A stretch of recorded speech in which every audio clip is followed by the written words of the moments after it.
Grabe. Oh, pinakalangan. Oh. Grabing laban to, guys. Oh, another straight. Oh. Oh. Congratulations. Ito pala si J. Clyde Langgahin from Black Hawk Boxing Gym at 23 years old, nakatira sa Buhangin, Davao City. Nagsimula ako nung 2016. You guys know him? Nakita ko sa Facebook. That's yung opponent of son of Manny Pacquiao. Nagbo-boxing. Yeah. Parang gusto ko talaga yung ganito. Sinubukan ko talaga yung pagbo-boxing. Tapos katagalan, nakita ko na dito ako masaya. So, yun. Pinursige ko talaga yung pagbo-boxing. Sinubukan ko naman lahat ng mga sports, yung mga pagsasoccer, pagbabasketball, tapos hindi ko talaga yung gusto. Parang, hindi ako masaya.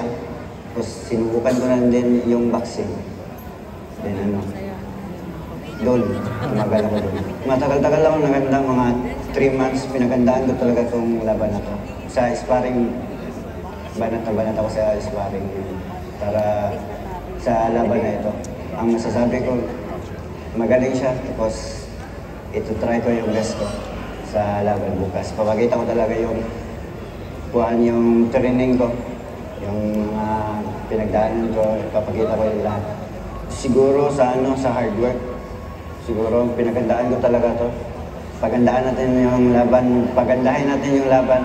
Thank you sa lahat ng sa mga sumusuporta sa akin, lalo sa pamilya ko, sa family ko sa Davao Chess Academy yun po. Sa Black Hawk Gym, salamat po sa mga coach ko na tumutulong sa akin yun.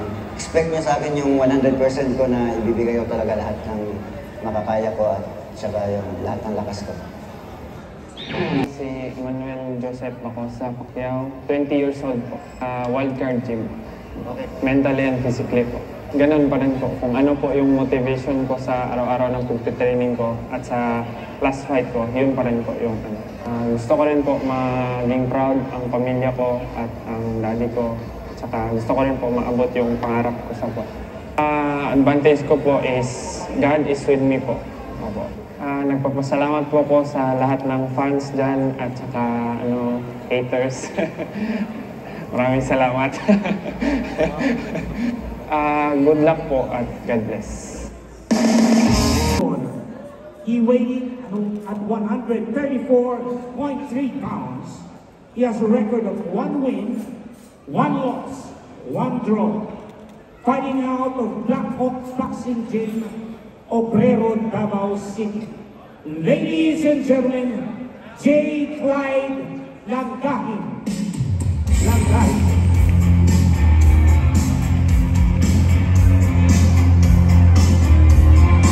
Right at 0.7 pounds, he has a record of 2 wins, no loss, 1 draw, fighting out of Wildcard Boxing Gym, General Santos City. Ladies and gentlemen, Eman Bacosa.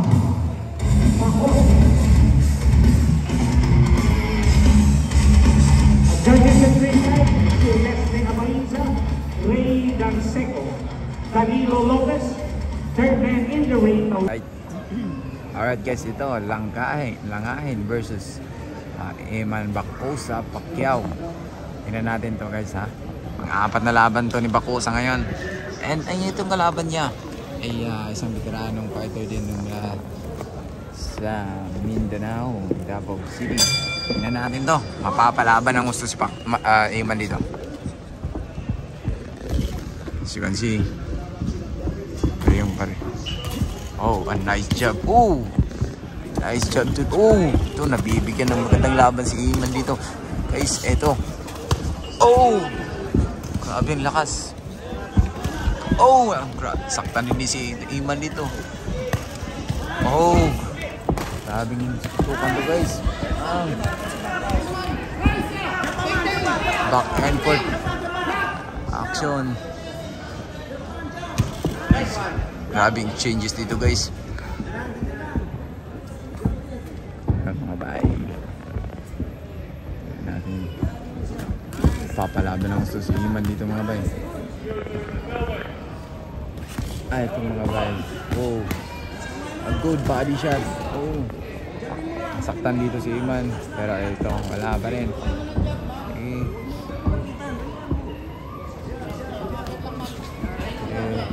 Oh, a nice body shot in combination kami sa langahin. Oh! Oh!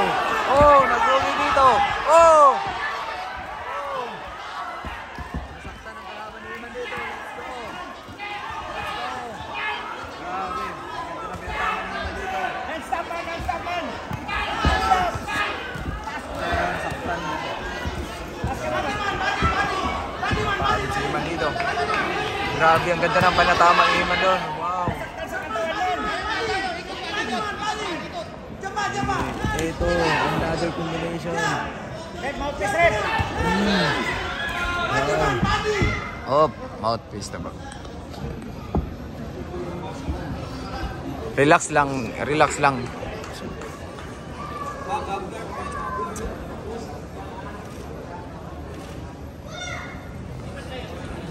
Ito.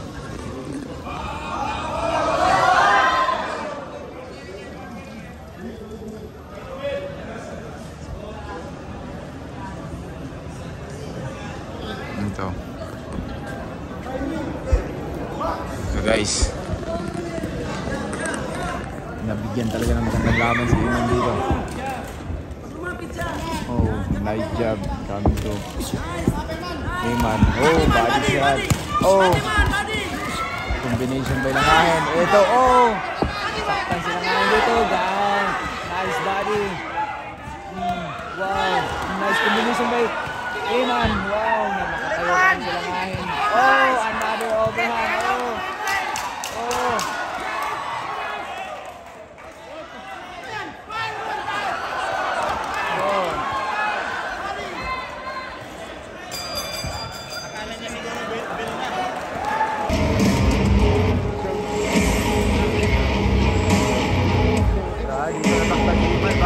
Ayong kalaban,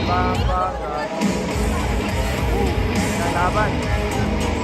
Ito, round number 2. Round number 2 guys. Sa round 1, nagkabigayan. And ito, nabigyan nga dito si langahin. And ang ganda ng mga job dito ni Iman. Ayan, ang galaw kasi ni Iman. Hindi na ang kagandahan sa kanya, nagbibitaw ng mga job. Oh, sakit ng mga job na yun. Parang nagiging improve. Ang laki na ng pinag-improve ni Iman dito guys. So, hindi na masyadong atat si Iman. Hindi na, may timing na din. May jobbing. Oh, kain na naman yung job. Oh, another body shot. Oh, oh, grabe. Ang mga pinapatama ni Iman dito mga bay ha. Ito mga bay. Tingnan mo, oh, body shot coming to Iman mga bay. Ito pero gusto din bumawi itong si langahin. Pero as you can see, yun, medyo pagod na si langahin dito. Oh, another job coming to Iman. Ana, wow, ganda ng upper doon. Ito. Langahin, a little bit trouble there. Ito. Halo up. Grabe to. Parang si Sir Manny din to. Bumitaw. Tuloy-tuloy. Kuwang-kuwang galaw ng ano. Magulang ha. Oh, bang. Bang. Ganda. Oh, grabe. Wow, back and forth action. Oh. Oh, wow. Grabe mga kombinasyon yan mga bay. Grabe, laki ng improvement ni Iman dito. Oh, nasaktan dito sa langahin. Langahin, dugo na. Dumugo na ang mukha ni langahin. Ito na. Pinapaulan na ni Iman. Oh, grabe. Ito. Grabe to. Grabe si Iman, parang si Manny Pacquiao bumitaw guys, tuloy-tuloy. Pagod na din yung kalaban. Grabe din ng tibay ng kalaban ni Iman dito. Oh. Grabe. Papalaban talaga si Iman. Pero, in fairness, ang ganda ng galaw ni Iman at ang laki ng improvement. O yun, ito, bawi din ito silang ahin. Pero, grabe yung mga upper na yan. Pasok. Oh, body shot. Oh, 10 seconds. Bang. Grabe ito si Iman. Oh, bang. Wow. Grabe.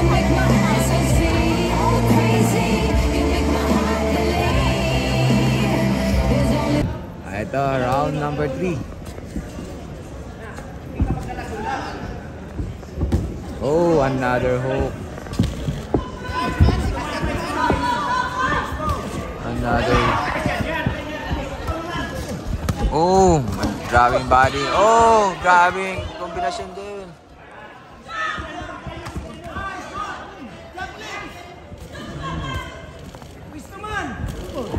Nice back job. Grabe mga job dito. Oh. Grabe, Oh! Oh! Langahin! Grabe! Oh! Pinakalangan! Oh! Grabe laban to, guys. Oh! Another straight! Oh! Oh!